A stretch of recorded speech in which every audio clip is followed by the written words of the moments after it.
Hi friends, ಎಲ್ರಿಗೂ ನಮಸ್ಕಾರ. ಉದ್ಯಮಶೀಲತೆಯ ಅಭಿವೃದ್ಧಿ ಮತ್ತು ಸಣ್ಣ ಕೈಗಾರಿಕೆಗಳ ನಿರ್ವಹಣೆ ಎಂಬ ವಿಷಯದಲ್ಲಿ ಮೊದಲನೇ ಅಧ್ಯಾಯ ಉದ್ಯಮಶೀಲ ಮತ್ತು ಉದ್ಯಮಶೀಲತೆ. ನಾವು ಈಗಾಗಲೇ ಈ ಅಧ್ಯಾಯದಲ್ಲಿ ಉದ್ಯಮಶೀಲನ ಹಾಗೂ ಉದ್ಯಮಶೀಲತೆಯ ಅರ್ಥ ಮತ್ತು ವ್ಯಾಖ್ಯೆಗಳ ಬಗ್ಗೆ ತಿಳಿದುಕೊಂಡಿದ್ದೇವೆ. ಈಗ ಆರ್ಥಿಕ ಅಭಿವೃದ್ಧಿಯಲ್ಲಿ ಉದ್ಯಮಶೀಲನ ಪಾತ್ರ ಹಾಗೂ ಮಹತ್ವದ ಬಗ್ಗೆ ಅಧ್ಯಯನ ಮಾಡೋಣ. ರಾಷ್ಟ್ರದ ಆರ್ಥಿಕ ಅಭಿವೃದ್ಧಿಯಲ್ಲಿನ ಹಾಗೂ ಜನತೆಯ ಜೀವನ ಮಟ್ಟದಲ್ಲಿನ ಹೆಚ್ಚಳದಲ್ಲಿ ಉದ್ಯಮಶೀಲನ ಪಾತ್ರ ಹಾಗೂ ಮಹತ್ವವನ್ನು ಈ ಕೆಳಗಿನಂತೆ ವಿವರಿಸಲಾಗಿದೆ. ಮೊದಲನೆಯದು ನಷ್ಟ ಭಯದ ಊಹೆ.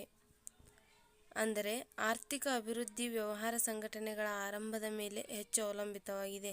ಯಾವುದೇ ಔದ್ಯಮಿಕ ಘಟಕದ ಆರಂಭಕ್ಕೆ ನಷ್ಟದ ಭಯವಿದೆ. ಉದ್ಯಮ ಸಾಹಸಿ ನಷ್ಟದ ಊಹೆಯ ಆಧಾರದ ಮೇಲೆ ಆರಂಭಿಸುವ ಉದ್ದಿಮೆ ಆರ್ಥಿಕ ಅಭಿವೃದ್ಧಿಗೆ ಸಹಾಯವನ್ನು ಸಲ್ಲಿಸುತ್ತದೆ.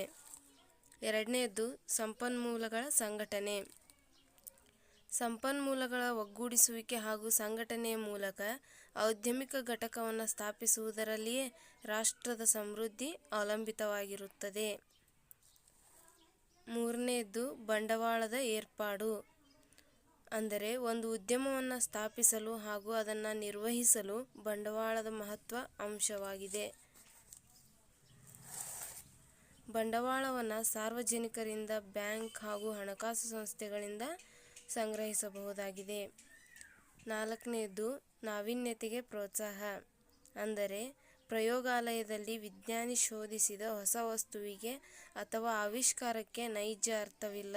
ಈ ಸೂತ್ರದ ನೆರವಿನಿಂದ ಮಾರುಕಟ್ಟೆ ಹಾಗೂ ಗ್ರಾಹಕರ ಉಪಯೋಗಕ್ಕೆ ಸಿದ್ಧವಾದ ವಸ್ತು ಹೊರಬಂದಾಗ ಮಾತ್ರ ಅದಕ್ಕೆ ನಿಜವಾದ ಮೌಲ್ಯ ಪ್ರಾಪ್ತವಾಗುವುದು.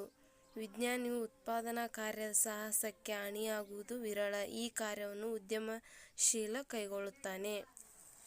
ಐದನೆಯದು ಉತ್ತಮ ಜೀವನ ಮಟ್ಟದ ನಿರ್ವಹಣೆ. ಸೌಕರ್ಯಭರಿತ ಹಾಗೂ ವಿಲಾಸಿ ವಸ್ತುಗಳ ಉಪಭೋಗದ ಮೇಲೆ ಜೀವನ ಮಟ್ಟ ಅವಲಂಬಿತವಾಗಿದೆ. ಹೊಸ ಉದ್ಯಮ ಆರಂಭಿಸಿ ವೈವಿಧ್ಯಮಯ ಸರಕು ಹಾಗೂ ಸೇವೆಗಳ ಉತ್ಪಾದನೆಯನ್ನು ನೀಡುವ ಮೂಲಕ ಉದ್ಯಮ ಸಾಹಸಿ ಜನತೆಯ ಜೀವನ ಮಟ್ಟವನ್ನು ಹೆಚ್ಚಿಸಲು ನೆರವಾಗುತ್ತಾನೆ. ಆರನೆಯದು ಸಮತೋಲನದ ಆರ್ಥಿಕ ಪ್ರಗತಿ. ಅಂದರೆ ಹಿಂದುಳಿದ ಪ್ರದೇಶಗಳಲ್ಲಿ ಉದ್ಯಮವನ್ನು ಪ್ರಾರಂಭಿಸುವ ಮೂಲಕ ಉದ್ಯಮ ಸಾಹಸಿ ರಾಷ್ಟ್ರದಲ್ಲಿನ ಸಮಯೋಚಿತ ಬೆಳವಣಿಗೆಗೆ ಕಾಣಿಕೆ ನೀಡುತ್ತಾನೆ. ಸರ್ಕಾರ ಹಿಂದುಳಿದ ಪ್ರದೇಶಗಳಲ್ಲಿ ಕೈಗಾರಿಕೆಗಳನ್ನು ತೆರೆಯಲು ವಿವಿಧ ಪ್ರಕಾರದ ರಿಯಾಯಿತಿ ಅಥವಾ ಪ್ರೋತ್ಸಾಹಗಳನ್ನು ಒದಗಿಸುತ್ತದೆ. ಹಿಂದುಳಿದ ಪ್ರದೇಶಗಳಲ್ಲಿನ ಶ್ರಮದ ಮೌಲ್ಯ ಅಗ್ಗವಾಗಿದ್ದು ನೈಸರ್ಗಿಕ ಸಂಪನ್ಮೂಲ ವಿಪುಲವಾಗಿರುತ್ತದೆ. ಏಳನೆಯದು ರಫ್ತು ಪ್ರವರ್ಧನೆ. ಸರಕು ಹಾಗೂ ಸೇವೆಗಳ ರಫ್ತಿನ ಮೇಲೆ ರಾಷ್ಟ್ರದ ಸಮೃದ್ಧಿ ಅವಲಂಬಿತವಾಗಿದೆ. ರಾಷ್ಟ್ರಕ್ಕೆ ಸರಕುಗಳ ರವಾನೆಯಿಂದಾಗಿ ವಿದೇಶಿ ವಿನಿಮಯ ಗಳಿಸಲು ಹಾಗೂ ವಿದೇಶಿ ತಂತ್ರಜ್ಞಾನ ಪಡೆಯಲು ಹೆಚ್ಚು ಅನುಕೂಲಕರವಾಗಿದೆ. ಎಂಟನೆಯದು ಸಂಪನ್ಮೂಲಗಳ ಪರಿಣಾಮಕಾರಿಯಾದ ಬಳಕೆ. ಪರಿಣಾಮಕಾರಿಯಾದ ಸಂಪನ್ಮೂಲಗಳ ಬಳಕೆಯ ಮೇಲೆ ಆರ್ಥಿಕ ಅಭಿವೃದ್ಧಿ ಅವಲಂಬಿತವಾಗಿದೆ. ಸಂಪನ್ಮೂಲಗಳು ಅಮೂಲ್ಯವಾಗಿದ್ದು ಅವುಗಳ ಅಪವ್ಯಯವಾಗಬಾರದು.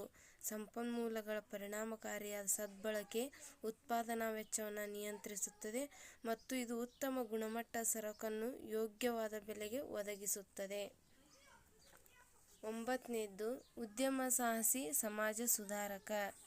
ಅಂದರೆ ಸಮಾಜದಲ್ಲಿ ವಾಸಿಸುತ್ತಿರುವ ಜನತೆ, ಅದರಲ್ಲೂ ವಿಶೇಷವಾಗಿ ಬಡ ಜನತೆಗೆ ವೈವಿಧ್ಯಮಯ ಸರಕು ಹಾಗೂ ಸೇವೆಗಳ ಉಪಭೋಗಕ್ಕೆ ಪ್ರಾಪ್ತವಾಗಬೇಕು. ಉದ್ಯಮ ಸಾಹಸಿ ಅಂದರೆ ಉದ್ಯಮಶೀಲನು ವೈವಿಧ್ಯಮಯ ಸರಕು ಹಾಗೂ ಸೇವೆಗಳನ್ನು ಯೋಗ್ಯ ಬೆಲೆಯಲ್ಲಿ ಉತ್ಪಾದಿಸುತ್ತಾನೆ ಹಾಗೂ ಪೂರೈಸುತ್ತಾನೆ. ಹತ್ತನೆಯದು ಅಭಿವೃದ್ಧಿಶೀಲ ದೇಶದ ಉದ್ಯಮ ಸಾಹಸಿಯು ಅನುಕರಣಾಕಾರ. ಅಂದರೆ ಅಭಿವೃದ್ಧಿ ಹೊಂದುತ್ತಿರುವ ಆರ್ಥಿಕ ವ್ಯವಸ್ಥೆಯಲ್ಲಿನ ಉದ್ಯಮ ಸಾಹಸಿಗಳನ್ನು ಅನುಕರಣೆ ಉದ್ಯಮಿಗಳೆಂದು ಕರೆಯಲಾಗುತ್ತದೆ. ಅಭಿವೃದ್ಧಿ ಹೊಂದಿರುವ ಅಥವಾ ಶ್ರೀಮಂತ ರಾಷ್ಟ್ರಗಳಲ್ಲಿನ ತಾಂತ್ರಿಕತೆ ಹಾಗೂ ಉತ್ಪಾದನಾ ಸರಕುಗಳನ್ನು ಇವನು ಅನುಸರಿಸುತ್ತಾನೆ. ಅಭಿವೃದ್ಧಿ ರಾಷ್ಟ್ರಗಳ ಜನತೆ ಉಪಯೋಗಿಸುವ ಸರಕುಗಳನ್ನು ಅಭಿವೃದ್ಧಿಶೀಲ ರಾಷ್ಟ್ರಗಳ ಜನತೆ ಕೂಡ ಉಪಭೋಗಿಸಲು ಸಾಧ್ಯವಾಗುತ್ತದೆ.